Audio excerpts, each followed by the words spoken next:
사도행전 18장 1절에서 11절까지 말씀입니다. 제가 말씀을 받들어 읽겠습니다. 그 후에 바울이 아덴을 떠나 고린도에 이르러 아굴라라는 본도에서 난 유대인 한 사람을 만나니 글라우디오가 모든 유대인을 명하여 로마에서 떠나라 한 고로 그가 그 안에 브루스길라와 함께 이달리아로부터 새로 온지라. 바울이 그들에게 가매 생업이 같으므로 함께 살며 일을 하니 그 생업은 천막을 만드는 것이더라. 안식일마다 바울이 회당에서 강론하고 유대인과 헬라인을 권면하니라. 실라와 디모데가 마게도냐로부터 내려오매 바울이 하나님의 말씀에 붙잡혀 유대인들에게 예수는 그리스도라 밝히 증언하니 그들이 대적하여 비방하거늘 바울이 옷을 떨면서 이르되 너희 피가 너희 머리로 돌아갈 것이요 나는 깨끗하니라. 이후에는 이방인에게로 가리라 하고 거기서 옮겨 하나님을 경외하는 디도 유스도라는 사람의 집에 들어가니 그 집은 회당 옆이라. 또 회당장 그리스도가 온 집안과 더불어 주를 믿으며 수많은 고린도 사람도 듣고 믿어 세례를 받더라. 밤에 주께서 환상 가운데 바울에게 말씀하시되 두려워하지 말며 침묵하지 말고 말하라. 내가 너와 함께 있음에 어떤 사람도 너를 대적하여 해롭게 할 자가 없을 것이니 이는 이 성중에 내 백성이 많음이라 하시더라. 11절 1년 6개월을 머물며 그들 가운데서 하나님의 말씀을 가르치니라. 아멘.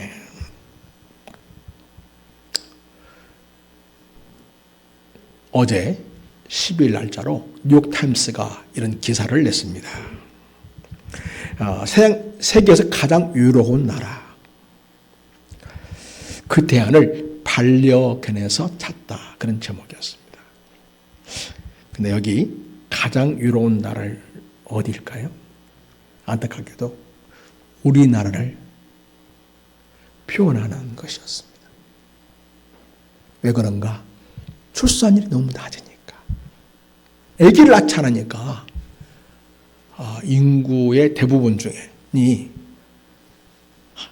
홀로 사는 집이 많다는 거죠. 유럽잖아요. 그러니까 뭔가 동반자와 같은 역할을 해줄 그 뭔가를 통해서 위로를 받고 싶은데 반려견을 통해서 한국 사람들은 그 위로움을 달래고 있다. 그런 내용이었습니다. 우리 대한민국은 5명 중 1명이 홀로 가족입니다. 그만큼 홀로 사는 사람이 그만큼 많습니다. 그래서 사람들은 많이 힘들어하고 위로합니다. 그 위로움을 달래는 방편으로 이렇게 그 반려견을 키우면서 위로를 받고 생활의 활기를 얻는다고 이렇게 이야기를 전하고 있습니다. 사랑하는 여러분, 반려견을 통해서 위로받고 사는 것도 참 필요하겠죠. 그렇지만 더 중요한 것은 진정으로 우리 마음을 어루만져 주시고 치료하시는 우리 예수님을 만나는 것이야말로 진정한 인생의 반려자를 만나는 것이 되옵니다. 그래서 여러분 인생이 외롭고 힘드십니까? 우리 인생을 진정으로 위로하시고 만져주시고 치료해주시는 예수 그리스도를 인격적으로 만나시는 은혜가 있기를 바랍니다. 사랑하는 여러분, 하나님께 사도로 부름을 받은 바울 역시 주님의 사랑을 받았기 때문에 그 사랑이 얼마나 자기 인생에게 위로가 되고 격려가 되고 새로운 인생을 사는 능력이 되는지를 새롭게 알게 되었습니다. 그 이후로 바울 사도는 인간의 영혼 구원을 위해서 복음을 전하는 일에 자기 인생을 드리기로 결심을 합니다. 자, 그런 가운데서 바울은 예수님의 눈으로 자기 동족 유대인을 바라보니까 너무 마음이 안타까운 거예요. 왜냐니까 이미 오신 메시아 바로 예수님을 그들은 믿지 않기 때문이었습니다. 그리고 그들에게 복음을 전할 때에 그 예수님을 거부하고 있기 때문이었습니다. 바울은 그 누구보다도 자기 동족 유대인들이 하나님의 준비하신 구원을 누리고 하나님의 백성으로 복되게 살기를 소원했습니다. 그래서 이런 말도 합니다. 로마서 9장 1절에서 이렇게 말합니다. 내가 참말을 하고 거짓말을 아니하노라. 진짜 내 중심으로 한다 하는 말이다. 그 말이겠죠. 하나님이 내가 얼마나 마음을 다하여 진심을 말하는지 다 아신다. 그런 말이 되겠습니다. 내게는 큰 근심이 하나 있는데 그리고 마음에 사라지지 않는 고통이 있다. 이렇게 얘기합니다. 그게 뭔고 하니? 그것은 바로 내 형제, 곧 골육의 친척을 위하여 내 자신이 저주를 받아 그리스도에게서 끊어질지라도 원하는 바라. 이렇게 이야기를 했습니다. 사실 바울 사도의 진솔한 고백은 무엇입니까? 예수님은 나의 생명, 예수님은 나의 전부. 그렇죠? 그런데 지금 무엇이라고 말하고 있는 거니? 내가 그리스도에게서 끊어질지라도 내 동족 유대인들이 제발 예수님을 믿었으면 좋겠다. 그런 이야기를 하고 있는 것이죠. 그러니까 그 말은 진짜 자기가 저주를 받고 싶다는 이야기가 아니죠. 자기 생명을 다하여서 자기가 저주를 받는 한이 있더라도 자기 동족 유대인이 예수님만 믿을 수 있다면 나는 기꺼이 내 생명을 바치겠다. 그런 각오, 그런 결심을 보여주는 말이 되겠습니다. 자, 바울이 그토록 사랑하는 자기 동족 유대인들이 복음을 번번이 거부합니다. 그리고 바울 사도께서 복음 전하는 곳마다 쫓아다니면서 복음 전하는 것을 방해했습니다. 복음을 위해서 집을 제공하고 음식을 제공하고 바울의 복음 사역 돕는 자들까지도 회방하고 피해를 주게까지 했습니다. 자, 상황이 이렇게 되자 바울은 자기를 부르심 여러분 주님께서 바울을 위하여 사명을 맡겼는데 그 사명의 중심이 무엇입니까? 내용이 이방인을 위한 사도. 예, 그렇습니다. 이방인을 위한 그릇으로 내가 너를 택한다 하면서 사도로 임명해 주시거든요. 그러니까 유대인보다는 이방인들의 구원을 위하여 전력 질주하는 그러한 바울이 되기로 원했던 거죠. 그렇지만 여러분 그렇다고 해서 그럼 자기 동족 유대인 복음 전하는 것은 하지 말아야 되는가? 또 그건 아니죠. 그래서 바울 사도께서는 복음 전하러 갈 때마다 자기 동족들이 모여있는 곳이 어디냐면 회당이거든요. 유대인들은 10명만 모이면 회당을 먼저 짓고 다음에 자기 집도 짓고 학교도 짓고 이렇게 했습니다. 그러니까 좀 유대인들이 모여 사는 곳은 효당이 꼭 있죠. 그래서 그 효당에 가서 안식일이면 가서 복음을 꼭 전했습니다. 그런데 번번이 거부를 당했습니다. 거절을 당했던 거죠. 그래서 바울은 이제 자기를 부르신 그 부르심에 더욱 충성스럽게 사역하기로 하고 이방인을 위한 복음 전도자로서의 역할을 전폭적으로 하기로 결심을 합니다. 그리고 이방 지역인 아시아, 지금 튀르키에 있죠? 그 튀르키에 우리가 옛날에 터키라고 했던 곳, 거기 7교회를 비롯해서 많은 교회를 개척했습니다. 그리고 더 나아가서 이제는 유럽 지역, 빌보 교회를 비롯한 수많은 교회를 이제 개척하게 됩니다. 가는 곳마다 놀라운 복음 역사가 일어났습니다. 이방인들이 회개하고 지금까지 자기들이 섬겨왔던 이방 신들을 다 이제 내려놓고 오직 영원히 사시고 유일하신 참되신 하나님만을 믿기로 작정을 합니다. 자, 여러분, 우리가 읽은 이 성경 말씀 있지 않습니까? 이 말씀은 바울 사도가 1차 전도여행 이후에 2차 전도여행을 하는데 그 중에 고린도에서 복음을 전하는 이야기가 나오고 있습니다. 바울이 복음을 고린도에서 전하고 있을 때 주님이 환상 중에서 이렇게 얘기합니다. 여러분 9절 한번 같이 보겠습니다. 9절 말씀을 같이 읽겠습니다. 자, 시작. 밤에 주께서 환상 가운데 바울에게 말씀하시되 두려워하지 말며 침묵하지 말고 말하라. 예. 이렇게 바울을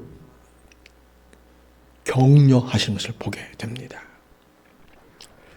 그래서 여러분 이 말씀을 중심으로 오늘 본문을 가지고 저는 여러분과 함께 복음을 침묵하지 말고 말하는 그런 제목으로 오늘 말씀을 전하겠습니다.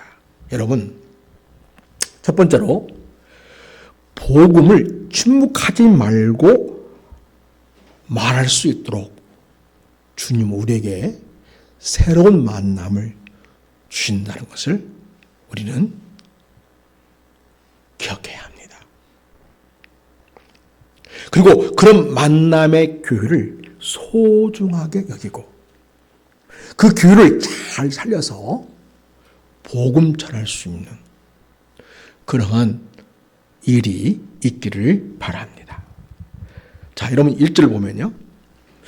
그 후에 바울이 아덴을 떠나 그리스 아텐을 떠나서 이제 어디로 가냐면 고린도에 이르러 고린도 도착을 했습니다. 자, 그래서 이 시간에는 바울 사도가 지금 고린도에 와 있는데 2차 선교 여행을 하는 그 시작 출발점부터 이 고린도까지 한번 지도를 통해서 쭉 살펴보도록 하겠습니다. 자, 지도를 보여주시기 바랍니다. 조금 여러분은 왼쪽인가요? 왼쪽으로 좀 더 가주세요. 아니, 거꾸로. 예, 더. 예, 저기 보세요.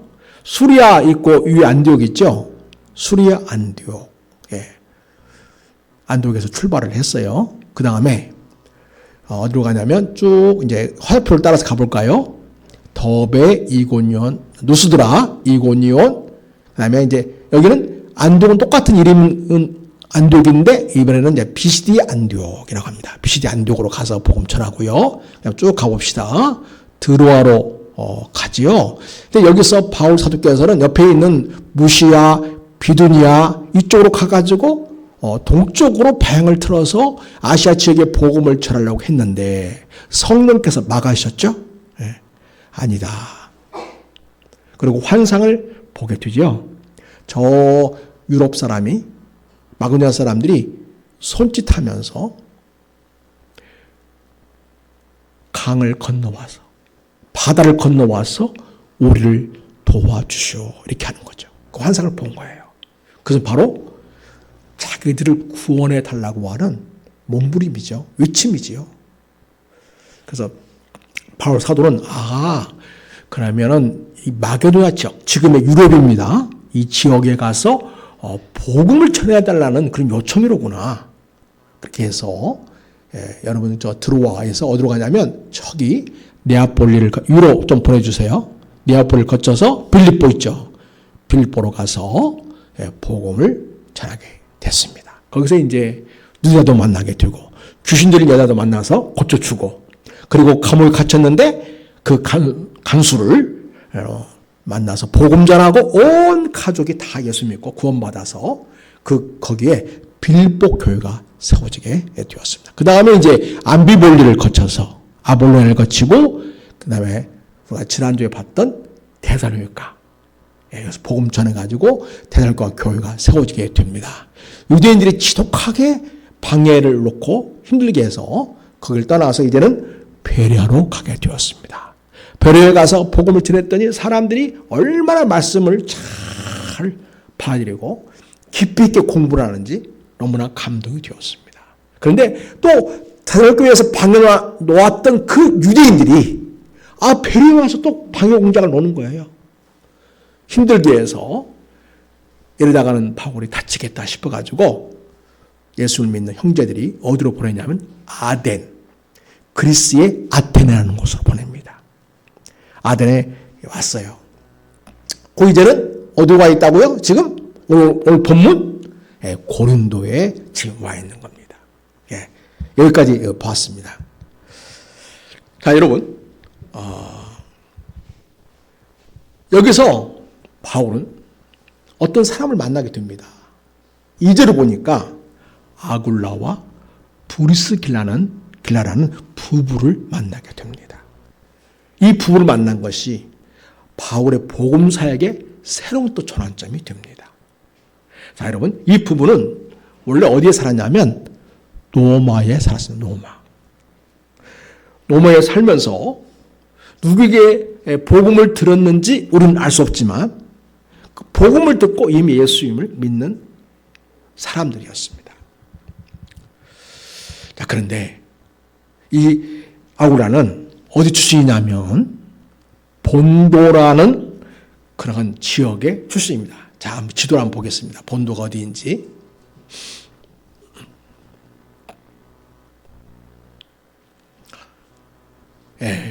우리가 쭉 아까 수리아 안디옥 수리아 안디옥이 있고 봤죠? 아까 우리 지도에서 쭉 위로 올라가면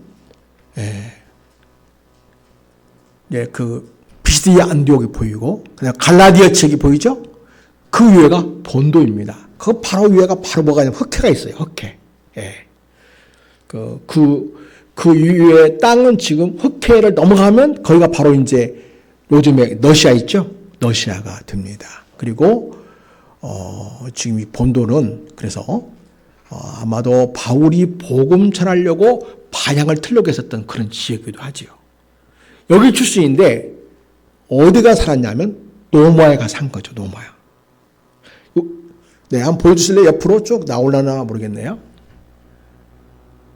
빌립보를 지나서 데살로니가를 지나서 옆에 더 이상 안 보이죠?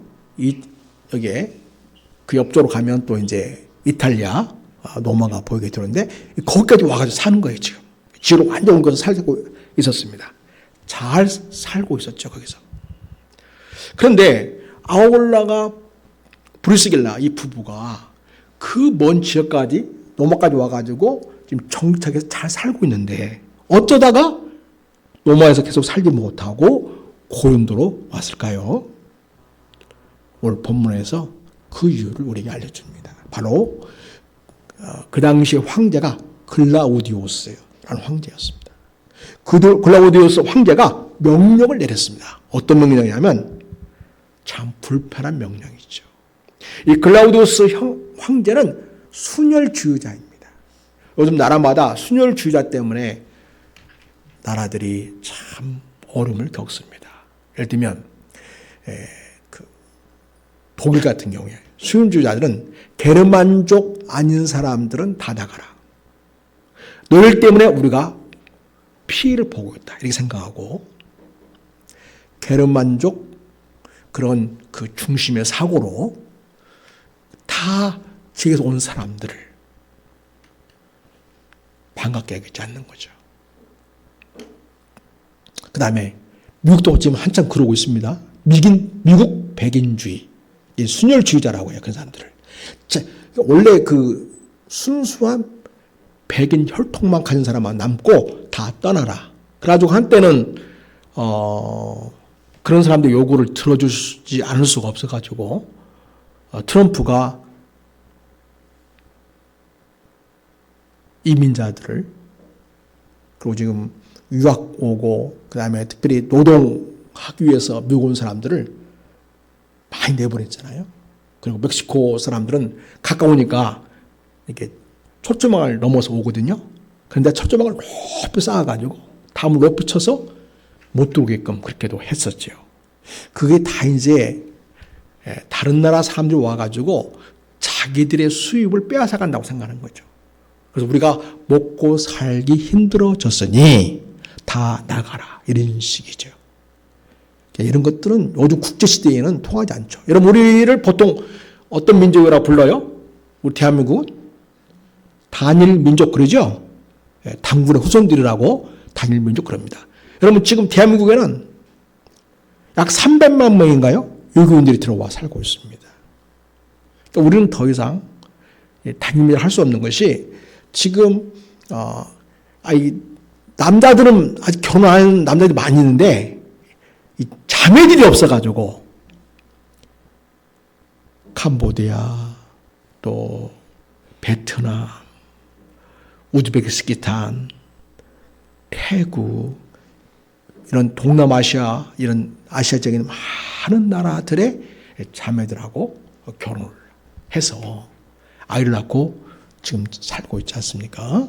그래서 더 이상 우리는 단일 민족이라고 하기가 어려운 상황이 돼가고 있고요. 또 그런 사람들이 와서 살 때에 야, 너네들 나가라! 그렇게 해서는 안 될 일이 뭐예요? 첫째는 노동력 부족이에요. 한국 사람들은 요즘에 고급져가지고 힘들고 어려운 일 안 하려고 합니다. 그런 사람들이 다 와가지고 그야말로 힘들고 기름 만져야 되고 어려운 일들을 다 그들이 하고 있지 않습니까? 또 그들이 아기를 낳고 이렇게 잘 살게 됨으로써 우리 인구 증가가 지금 막 떨어지고 있잖아요. 그래서 지금 5천만이라고 하는데 5천만이 안 될 시기가 얼마 남지 않았어요. 4천만 떨어질 그런 상황 속에 있습니다. 자, 여러분. 그래서 글라우디우스는 순혈주의자 생각을 가지고 있어가지고 다 민족 사람들은 다 로마에서 떠나라 이렇게 명령한 겁니다. 그래서 이 아굴로와 브리스길라 부부도 할 수 없이 로마를 떠나야만 했던 것이죠. 그런데 어쩌다가 어떻게 왔냐면 고린도까지 와서 거기서 살게 되었던 것입니다. 자, 여러분, 이절에 그게 나타나 있죠. 아굴라라는 본도에서 난 유대인 한 사람을 만나니 글라우디오가 모든 일을 명하여 로마에서 떠나 한 고로 그가 그 안에 브리스길라와 함께 이탈리아로부터 새로 온지라. 바울이 그들에게 가매.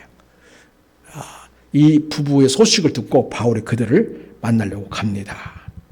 자, 여러분, 그동안 잘 자리 잡고 살던 로마를 떠나게 되니까 이 아굴라 부부는 많이 아쉬웠겠죠. 그런데 고린도에서 복음을 전하러 온 바울 사도를 만나게 되었습니다. 여기서의 바울과의 만남은 이후로 평생 복음의 동역자, 동지로 이제 지내게 되었습니다. 그러니까 인생의 가장 중요한 복음 사역의 동반자를 만나게 된 거죠. 그래서 전화위복이 되었습니다. 아굴라 부부는요, 천막을 만드는 직업을 가지고 있었습니다. 여러분, 바울의 직업은 무엇입니까?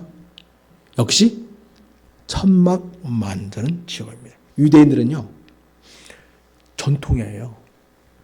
기본직도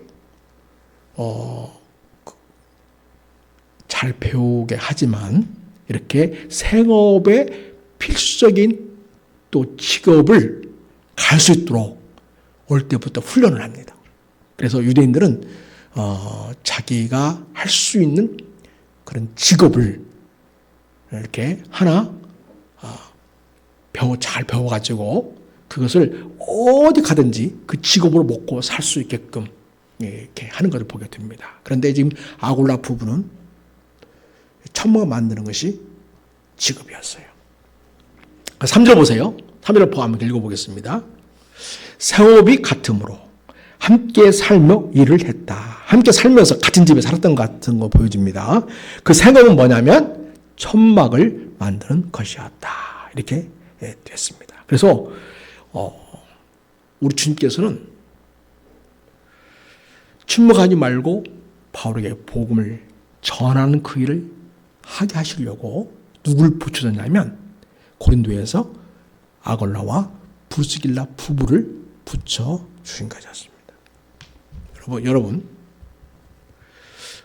우리는 다 복음의 동지입니다. 그래서 여러분, 여기 있는 분들 봉동에서 태어나서 봉도에 자라가지고 결혼도 하고 여기서 아기도 낳고 또 이렇게 생업을 가지고 사는 분도 있지만은 또 우리 교인들 보면은 멀리서 왔잖아요. 저는 부안에서 왔어요. 그죠? 저는 부안에서 왔어요. 우리 박은희 목사님은 김제에서 왔고. 네. 또 이렇게 우리 윤주 사님은 황릉 사람이잖아요. 그 타직에 다 왔단 말이죠. 타직 와서 함께 지내게 되는데 근데 큰 사랑 교회에서 만나게 되었거든요. 왜 그러면 그렇게 되었는가? 아하, 함께 뭐 하라고? 복음을 위해서 동력을 하라고 우리를 만나게 하셨구나. 이게 주님의 뜻입니다. 그래서 원래 이 봉동이 고향인 분도 그렇고 타지에서 봉동에 와서 정착하여 사는 분도 그렇고 또 전주에서 살고 있지만 복음을 위해서 봉동에 큰사랑교회를 섬기면서 함께 있게 된 것은 주님이 그렇게 하신 거예요. 너희는 하나가 되어서 복음을 위해서 함께 동역자가 되어라. 그래서 우리를 묶어주신 것입니다. 자, 여러분. 그래서 복음을 침묵하지 말고 말하게 하시려고 주님은 바울에게 아굴라와 브리스길라의 전폭적인 지지와 도움을 받게 하신 것입니다. 그래서 바울은 고린도에서 담대하게 마음껏 복음을 전할 수 있게 되었습니다. 같이 일도 하고 마음도 같이 나누고 같이 기도하고 같이 말씀을 나누고 그러면서 같은 직업을 가지고 일하면서 낮에는 열심히 일하고 밤에는 또 복음을 전하고 이렇게 같이 복음 전하는 동지가 된 것입니다. 성도 여러분, 우리는 서로에게 여기 아굴라이고 브리스길라입니다. 우리는 서로에게 바울이고 아굴라와 같은 사람, 브리스길라와 같은 사람으로 오늘 여기 와 있는 것입니다. 그래서 여러분, 우리는 주님의 복음을 위해서 서로를 붙여주신 복음의 동역자입니다. 우리 한번 이렇게 인사 한번 하겠습니다. 서로 옆에 사람 쳐다보면서요. 아니면 뒤에 사람 쳐다보고 앞에 사람 쳐다보면서 저는 주님이 당신에게 붙여주신 복음의 동역자입니다. 이렇게 하면서 하겠습니다. 자, 시작. 저는 주님께서 당신에게 붙여주신 복음의 동역자입니다. 그런 거예요. 우리 상진이는 할머니와 옆에 앉아있지만 할인나에서 보면 복음의 동역자인 거죠. 가족이면서 동역자인 거죠. 네, 그렇습니다. 그래서 함께 지금 예배하고 있는 것입니다. 그래서 여러분, 우리는 서로 위해서 기도해야 되겠죠. 격려해주고요. 하나님 나라 이 땅에 가득하도록 하는 복음의 동역자로 우리는 함께 살아가는 자들입니다. 그래서 여러분, 바울이 이제 아굴라와 브리스길라의 부부의 도움을 통해서 복음을 열심히 전합니다. 여러분 4절 보겠습니다. 자, 4절하고 같이 읽겠습니다. 시작. 안식일마다 바울이 회당에서 강론하고 유대인과 헬라인을 권면하니라. 그래서 아굴라와 브리스길라의 적극적인 지지를 입고서 안식일마다 회당에서 유대인을 중심으로 또 이방인이지만 하나님을 믿는다고 하는 사람들이 있는 그 회당에서 말씀을 잘 풀어서 전했습니다. 유대인과 헬라인을 권면하는데 핵심 메시지가 뭐였겠어요? 구약 때문에 여기서 권면했다는 것은 말씀을 가지고 권면했다는 이야기거든요. 말씀을 풀어서 권면한 건데 이 말씀 바로 구약 성경을 가지고 지금 권면을 하고 있는 것입니다. 그 당시에는 신약성은 없었고 구약 성경만 있었습니다. 그 구약 성경의 메시지는 뭐예요? 핵심 메시지는 뭐예요? 오실 메시아죠. 누구죠? 예수님. 하나님은 우리 인류가 구원받고 하나님의 자녀가 되어 이 땅에서 하나님 나라 백성으로 살도록 하시려고 내가 메시아를 보내주겠다 했는데, 그래서 그 약속을 한 것이 구약이에요. 옛날에 약속하신 내용이 바로 구약이거든요. 애구자에다가 약속할 약자예요. 그래서 이제 하나님께서는 예수님을 보내시는 약속을 했는데 이제 예수님이 오셨잖아요. 또 다시 오실 거잖아요. 그 내용이 신약 성경에 있는 거죠. 그래서 바울은 지금 구약 성경을 풀어서 강론을 하는 거예요. 그러면 이게 무슨 내용이냐면 하나님께서 우리에게 메시아를 통해서 우리를 주에서 구원하시고 하나님의 자녀가 되어 하나님 나라를 이룬 하나님 백성으로 살게 하신다고 하셨는데 그게 바로 예수님이십니다. 그게 복음 핵심이었습니다. 그러니 우리가 십자가 매달아 죽였던 그 예수, 하나님 보내신 그분의 아들입니다. 우리는 유대인으로서 엄청난 죄를 하나 앞에 진 거죠. 그러니 이제는 회개하고 하나님 앞에 용서를 구하겠습니다. 그리고 예수님을 우리 인생의 주인이시고 구원자로 믿고 예수님을 우리 마음에 받아들여야겠습니다. 이렇게 열심히 복음을 전했던 거죠.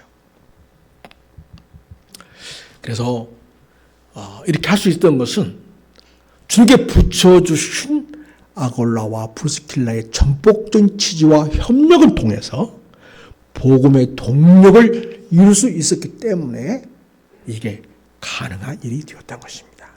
자, 여러분, 세 번째로 복음을 침묵하지 말고 말하는 데에는 때때로 어려움을 만나기도 합니다. 그러나 주님은 새로운 돌파구를 늘 준비하고 있다는 것을 여러분 기억하시기 바랍니다. 자, 여러분 6절 보세요. 그 복음을 열심히 전하는 바울을 도와주지 못할 망정 아주 반대하죠. 자, 6절 한번 같이 읽어보겠습니다. 시작. 그들이 대적하여 비방하거를 바울이 옷을 털면서 이르되 너희 피가 너희 머리로 돌아갈 것이요 나는 깨끗하니라. 이후에는 내가 이방인에게로 가리라 하고. 바울 사도는 이방인의 사도로 이미 부르심을 받았죠. 그렇지만 할 수만 있다면 회당에서 복음을 전해서 자기 동족 유대인들이 예수 믿고 구원받고 하나님 나라 백성이 되기를 원했던 거죠.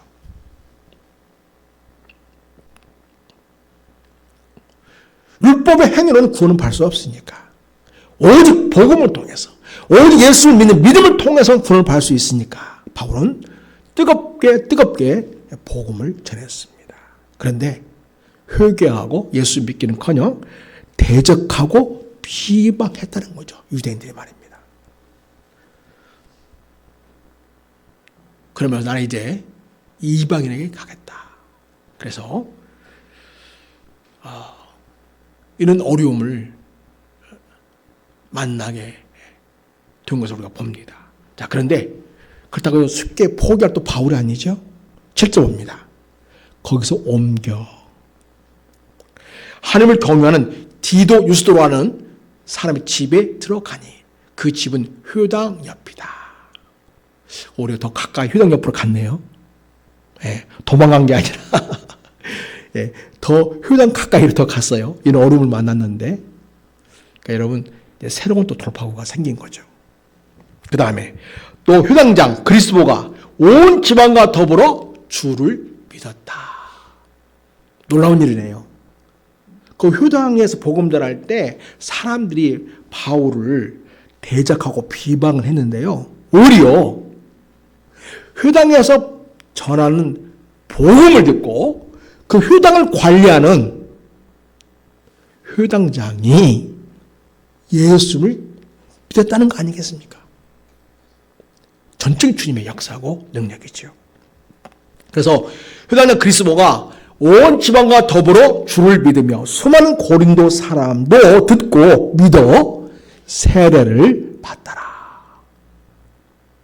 예수님은 나를 위해 십자가에 피 흘려 죽으시고 예수님의 피를 통해 내 죄가 깨끗이 씻김 받고 제가 하나님의 자녀가 되는 것임을 믿습니다. 그 신앙 고백으로 세례를 받는 것이죠. 이제 저와 예수님은 하나입니다.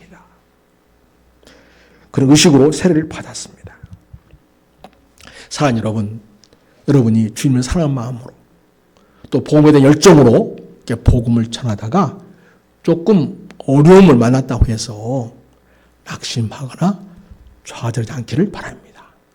오늘 바울 사도가 그 어려움을 만났지만 그런 중에서도 하나님께서 새로운 기회를 주셨고 오늘 또 회당 옆에 가까이 또 이사 오게 되었고 더 나아가 회당장이 예수를 믿게 되는 계기를 통해서 복음을 더 힘있게 전할 수 있는 그런 새로운 기회가 열려지게 되었던 것입니다.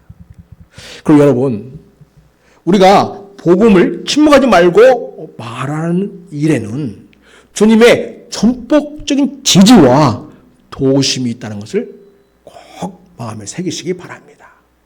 자, 9절 보세요, 여러분. 자, 앞에서 바울에게 대적하고 비방했던 그런 일이 있지 않았습니까? 그러니까 주님께서 바울을 위로해 주시는 거예요. 만나 주시는 거예요. 9절 보니까. 자, 9절 같이 한번 읽어보겠습니다. 시작. 밤에 주께서 환상 가운데 바울에게 말씀하시되 뭐 하지 말아라? 두려워하지 말아라. 그 다음에 뭐 하지 말아라? 침묵하지 말아라. 그리고 뭐 해라? 말하라. 그래서 여러분, 복음은 말해져야 되는 거예요. 어떤 상황에서도. 복음은 두려워할 것이 아니고 침묵할 것이 아니고 말해져야 할 것입니다. 여러분, 하나님께서 온 세상을 창조할 때 무엇으로 창조하셨죠? 말씀으로 창조하셨습니다. 그러면 말에는 뭐 어떤 능력이 있어요? 창조의 능력이 있는 거예요. 우리는 누구의 형상으로 지음받은 존재입니까? 하나님의 형상으로 지음받은 존재이죠. 따라서 우리 인생들은 하나님을 닮아서 우리가 말을 할 때 그 말에 능력이 있는 거예요. 그래서 여러분 잠잠하지 말고 여기 복음을 전할 때 그 복음 전한 그 말에 우리 성령님이 역사하셔서 능력으로 함께 하시니까 사람들이 마음을 열고 예수를 주로 영접하게 되는 놀라운 역사가 있게 되는 겁니다. 그러니 여러분, 우리 성령을 의지하고 기도하면서 잠자지 말고 담대히 말하여 사람들이 주님께로 나아올 수 있도록 하는 그런 복음의 사람이 되시기를 바랍니다. 자, 시도 보세요. 또 주께서 또 바울에게 위로를 또 주십니다. 자, 10절 같이 시작. 내가 너와 함께 있음에 어떤 사람도 너를 대적하여 해롭게 할 자가 없을 것이니 이는 이 성중에 내 백성이 많음이라 하시더라. 네가 복음을 담대히 말할 때 결코 너를 해하지 않도록 내가 막아주겠다. 내가 너를 철저히 보호해주겠다. 그리고 네가 복음을 전할 때 이 성 안에 있는 많은 사람들이 구원을 받게 될 것이다. 주님께서 이렇게 확신과 담대함으로 바울을 굳건하게 세우는 것을 보게 됩니다. 사랑하는 여러분, 그러므로 여러분이 복음 전할 때 두려워하지 마시고요. 예수님이 누구 편이에요 지금? 내 편이구나. 내 옆에서 나를 도와주는 분이시구나. 나 혼자 있는 게 아니고 내가 하는 게 아니고 주님이 도와줘서 내가 이 일을 하는 거구나. 기억하시고 여러분 어떤 일에도 주눅들지 마시고요. 주님 함께 하심을 믿고 하시기 바랍니다. 그리고 특별히 복음 전할 때 주님이 나와 함께 하시면서 나를 도와주시고 나를 책임져 주시고 지켜주시고 함께 하신다는 사실을 믿고 여러분 담대하게 주의 복음을 전해서 수많은 영혼들이 예수 그리스도를 자기 구원자를 믿고 하나님의 백성이 되고 하나님 나라와 하나님의 영광을 위하여 새롭게 인생을 살아가는 사람들이 많아지게 되기를 우리 예수님의 이름으로 부탁을 드립니다. 이번 주에 깜짝 놀라는 소식이 있었죠? 예, 우리나라에도 드디어 노벨 문학상 수상자가 생기게 되었습니다. 정말 놀라운 일이죠. 예, 일본은 2번인가 노벨 문학상을 받았어요. 우리나라는 일본 못지않은 아니 더 훌륭하다고 할 수 있는 좋은 분들이 문인들이 많이 있지 않습니까? 그 좋은 작품들이 서구 사회에 소개가 안 돼가지고 그동안 상을 못 받는데 감사하게도 그 한강 씨의 작품들을 외국어로 멋지게 번역이 될 수 있었고 그리고 외국의 많은 독자들을 이제 갖게 되었고 그래서 점점 또 한국의 K 문화 열풍이 있지 않습니까? 거기에 말하자면 그런 어떤 새로운 흐름과 관련해서 또 한국은 또 이제 K 문화라고 할 수 있는 그런 새로운 축복의 시대가 열렸습니다. 참 하나님이 우리나라를 너무너무 사랑하신다 그런 생각 많이 들어요. 우리 박 목사님이 그 문학을 전공했잖아요. 가지고 그 소식 듣고 교회 카톡방에 올렸는데 하나님께서 또 성도사님들 회의에서 선교할 때 우리나라가 노벨 문학상을 받았다. 이걸 통해서 복음 전하는데 어떤 좋은 그런 계기가 되었으면 더 좋겠다. 그런 희망을 이야기하기도 했습니다. 그렇습니다, 여러분. 근데 여러분, 왜 이 사람을, 한강이라는 이 사람의 작품을 왜 노벨상으로 선정했을까? 심사 기관이 있지 않습니까? 할리몬이라고 하는 것을 하는데, 이렇게 그 이유를 이렇게 이야기했습니다. 역사적 상처에 직면하고 인간 삶의 취약성을 노출시키는 한강의 시적 산문이기 때문에 그에게 노벨상을 수여한다. 이렇게 밝혔습니다.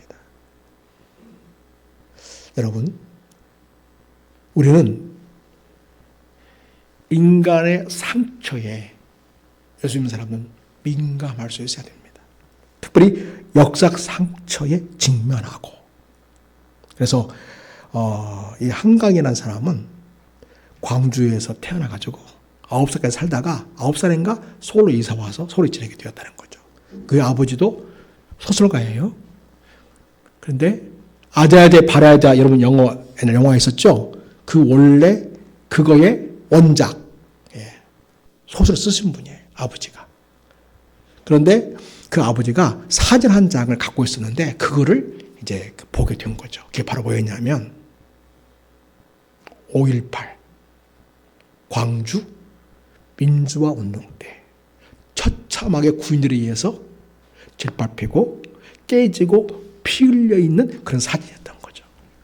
이게 그 어린 영혼의 마음에 깊이 마음에 새겨졌던 거죠. 근데 여러분, 우리나라 지금까지 분위기가 어떻습니까?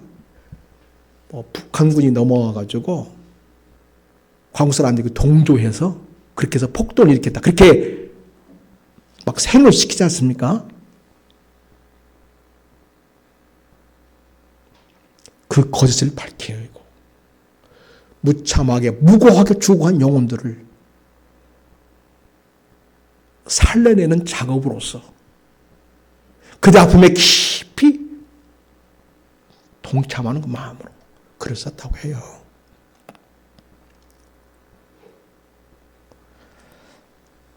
그래서 그런 표현을 했잖아요. 그들의 장례식을 치르지 못함으로 시신을 찾지 못했으니까. 그러나 무엇도 내 인생의 삶은 장례식이 되었습니다. 그런 표현이 있어요. 왜 얘기 하노니? 우리 그리스도인은요, 난 예수 믿으니까 다른 사람 몰라, 관심 없어, 이게 아니라는 거죠. 우리 예수 믿는 사람은 어느 누구보다도 이 인간들의 상처 아픔에 감성 있는 존재로 살아가야 됩니다. 예수님이 그것 때문에 오셨잖아요. 그죠?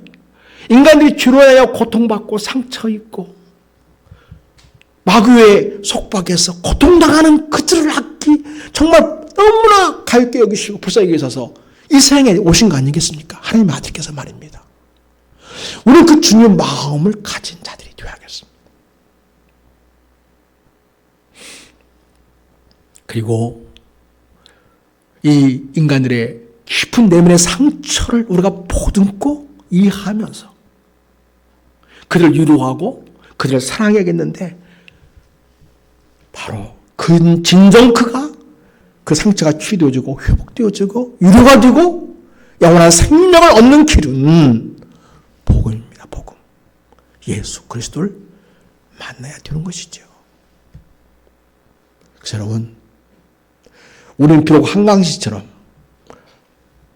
글을 잘 표현해서 영혼을 아우른 글은 쓰지 못할지라도 인생의 영혼을 근본적으로 치료하시고 새롭게 하시고 하나님의 자녀가 되게 하시며 이 땅에 하나님 나라를 누리며 살도록 하게 하시는 예수 그리스도, 그분을 전해주는 우리 성도님 될 수 있기를 바랍니다.